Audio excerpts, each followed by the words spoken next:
A little while ago, you said looking back and naming God, and what popped into my head right away was the Examen. I love the Examen. Yeah. You love the Examen? I do. Don't you?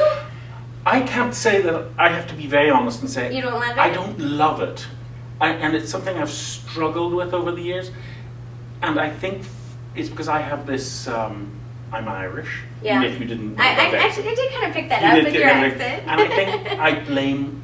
It goes to this. No matter how much and how often I struggle with it, I go to self-blame and to bad Paul. No, but I totally believe in the Examen, and I do the Examen. Right. But I have to be honest and say I don't love the Examen. You don't love it. I value it, but right. I don't I get that. love it. I get that. So tell me I how and why you love it.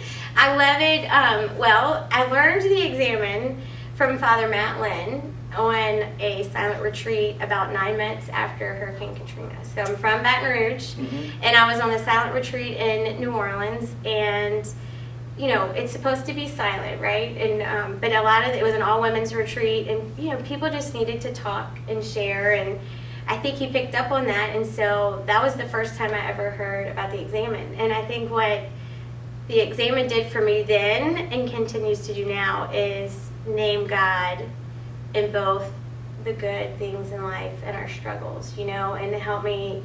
So that's why I love it. I mean, it came in a time in my life where there was a lot of suffering of people around me. You know, I had very dear family members in New Orleans, and watching their pain, you know, but yet still being able to name how God was calling people to action was very profound. So I do have a love for it. Just in case somebody who's watching doesn't know what the Examen is, what is the Examen? What is the Examen? I think it's a few things. I think it's a way of daily looking in our lives to kind of seek God.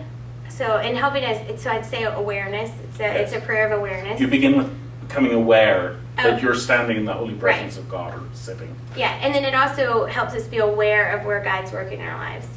I would say that it's also, I think it's a great tool for discernment. I really do, and helping us make decisions, because I think if we do it daily and we come back to it, and we can kind of notice patterns of our lives. You know, we can notice what are we doing in our lives that bring an increase of faith and hope. Who are we around in our lives that bring an increase of faith and hope? What fires us up? You know, what are we passionate for? And then the flip side, I think we can really put name to the things in our lives, the people in our lives that maybe are draining, you know, kind of decrease our hope. So people, we can name what we do. So I think over time it helps us look back and say, where is God most inviting me to live a full life? Like alongside who, with who, in relationship with people, you know, and then what do I give my day to?